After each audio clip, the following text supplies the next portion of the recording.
नमस्कार, मैं प्रद्युमन जोशीला। हरियाणा के मुख्यमंत्री नायब सैनी चारों तरफ से घिर चुके हैं।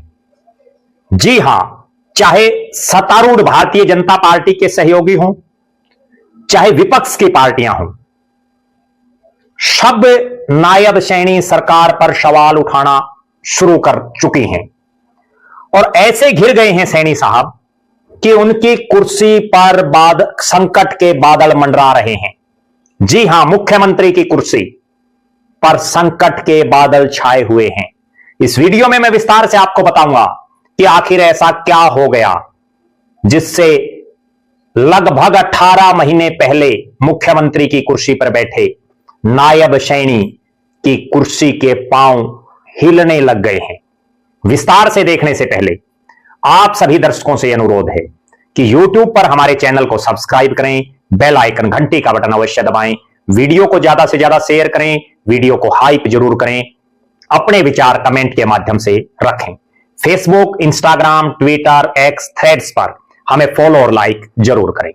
जो दर्शक निष्पक्ष, निर्भीक और स्वतंत्र पत्रकारिता में विश्वास रखते हैं वो हमें निरंतर आर्थिक सहयोग जरूर करें। उसके लिए आप हमारे मोबाइल नंबर 94 166 74 472 9416 74472 पर गूगल पे या फोन पे जरूर करें।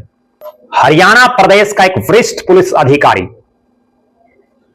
आईपीएस वाई पूरण कुमार के सुसाइड के बाद हरियाणा प्रदेश की राजनीति में हलचल मच गई है।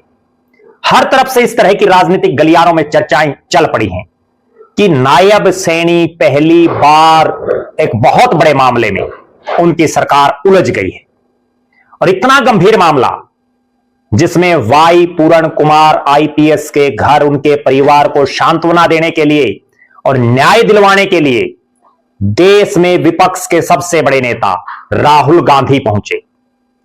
नरेंद्र मोदी सरकार के 2 मंत्री रामदास अठावले और चिराग पासवान वाई पूरण कुमार के घर पहुंचे।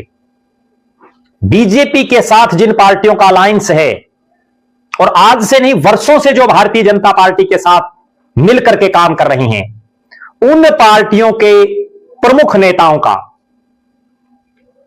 सांत्वना देने पहुंचना और उसके बाद जिस ढंग से रामदास अठावले ने नायब सैनी सरकार के ऊपर सवाल उठाए, बाकायदा प्रदेश के मुख्यमंत्री से वो मिले और उन्होंने पूरी परिवार की जो बात है वो मुख्यमंत्री के सामने रखी और जब प्रेस कॉन्फ्रेंस की तो भी रामदास अठावले ने जिस ढंग से डीजीपी और एसपी पर कार्रवाई करने की जो मांग रखी वो ये दर्शा रही है कि भारतीय जनता पार्टी के ही सहयोगी दल प्रदेश की सरकार पर बड़ा सवाल खड़ा कर रहे हैं।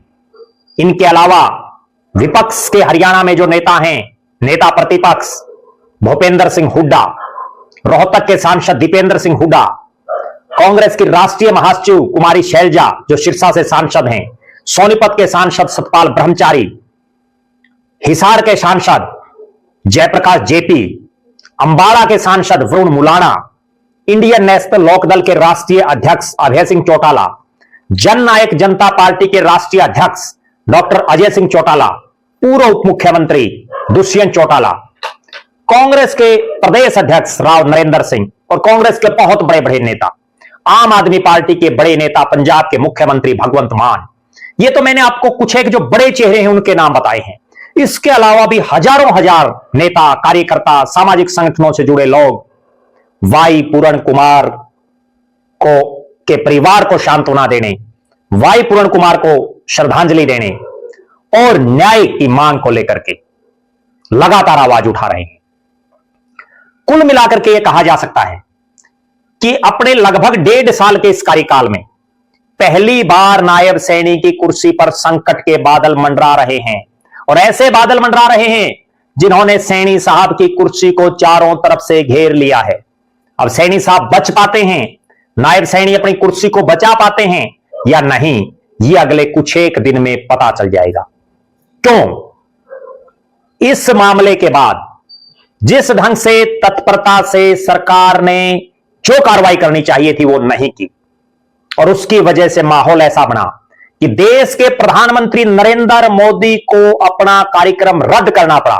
17 अक्टूबर को जब नायब सिंह सैनी की सरकार को शपथ लिए हुए 1 साल हो जाएगा, सोनीपत में इतनी बड़ी रैली, खुद मुख्यमंत्री जिस दिन रैली रात को स्थगित हुई, उस दिन में जो है स्थगित होने से कुछ समय पहले वहां रैली स्थल का मुआयना कर रहे। पूरी बीजेपी तैयारियों में जुटी हुई, लेकिन प्रधानमंत्री के पास इंटेलिजेंस और जो खुफिया एजेंसीज होती हैं, उनकी जो रिपोर्टें जाती हैं, कहीं ना कहीं उसका एक असर है कि उनकी रैली स्थगित हुई। और उसके बाद 18 तारीख को देश की राष्ट्रपति महामहिम द्रौपदी मुर्मू को आना, उनका कार्यक्रम भी कैंसिल। 14 तारीख को भगवान वाल्मीकि जी के नाम पर जो एक बहुत बड़ी जनसभा भारतीय जनता पार्टी कर रही थी, वो जनसभा भी मुख्यमंत्री का कार्यक्रम स्थगित हुआ। निश्चित रूप से ऐसा लग रहा है कि ऐसे उलझ गए हैं नायब सिंह सैनी, अब वो कैसे निकल पाएंगे और किस ढंग से आम जनता में दोबारा से अपना भरोसा और विश्वास बना पाएंगे, ये सबसे बड़ी बात है। क्योंकि आज प्रदेश की जनता, हरियाणा की जनता, हर तरफ से यह चर्चा है कि मुख्यमंत्री डम्मी है। खुद विपक्ष के बड़े बड़े नेता बार बार कहते हैं कि मुख्यमंत्री डम्मी है, और नायब सिंह सैनी को संभवतः वो हरियाणा के पहले मुख्यमंत्री हैं जिनको सार्वजनिक रूप से यह कहना पड़ा कि मैं डम्मी मुख्यमंत्री नहीं हूं। वरना आज तक हरियाणा ने ऐसे दिन कभी नहीं देखे थे कि कोई मुख्यमंत्री यह कहे कि मैं डम्मी मुख्यमंत्री नहीं हूं। लेकिन जिस तरह से इस पूरे मामले में नायब सिंह सैनी कोई बहुत बड़ा एक्शन नहीं ले पाई, कोई बहुत बड़ा इस तरह का काम उन्होंने नहीं किया जिससे आम जनता में ये ऐसे लगे कि नायब सिंह सैनी ही हरियाणा प्रदेश के पावरफुल सुपर पावर मुख्यमंत्री हैं। हर तरफ से ये चर्चा चल रही है और एक वीडियो भी बड़ा जबरदस्त वायरल है जिसमें एक पूर्व मंत्री कहते हैं कि अधिकारी नायब सैनी की ही नहीं मान रहे। तो आप अंदाजा लगा सकते हैं। बहरहाल हमारी नजरें इस पूरे घटनाक्रम पर रहेंगी कि नायब सैनी की कुर्सी जिस पर खतरे के बादल मंडरा रहे हैं, वो अपनी कुर्सी बचा पाएंगे या नहीं, या नायब सिंह सैनी की कुर्सी जाएगी। आप दर्शक अपनी राय जरूर रखें कि जो वाई पूरण कुमार आईपीएस सुसाइड मामला है, इसको क्या सही ढंग से नहीं हैंडल कर पाए प्रदेश के मुख्यमंत्री नायब सिंह सैनी और उनकी सरकार। आप यह भी कमेंट करें कि नायब सैनी सही ढंग से काम कर रहे हैं या वो एक डम्मी मुख्यमंत्री ही हैं आपकी नजर में। जरूर कमेंट करें। आप लगातार हमारे साथ बने रहें। हमारे फेसबुक पेज को लाइक और फॉलो करें, यूट्यूब पर चैनल को सब्सक्राइब करें, बेल आइकन घंटी का बटन अवश्य दबाएं, वीडियो को ज्यादा से ज्यादा शेयर करें, वीडियो को हाइप जरूर करें, अपने विचार कमेंट के माध्यम से रखें। जो दर्शक आर्थिक रूप से सक्षम हैं वो हमें निरंतर आर्थिक सहयोग करें। बहुत बहुत धन्यवाद। आपका अपना प्रद्युमन जोशीला।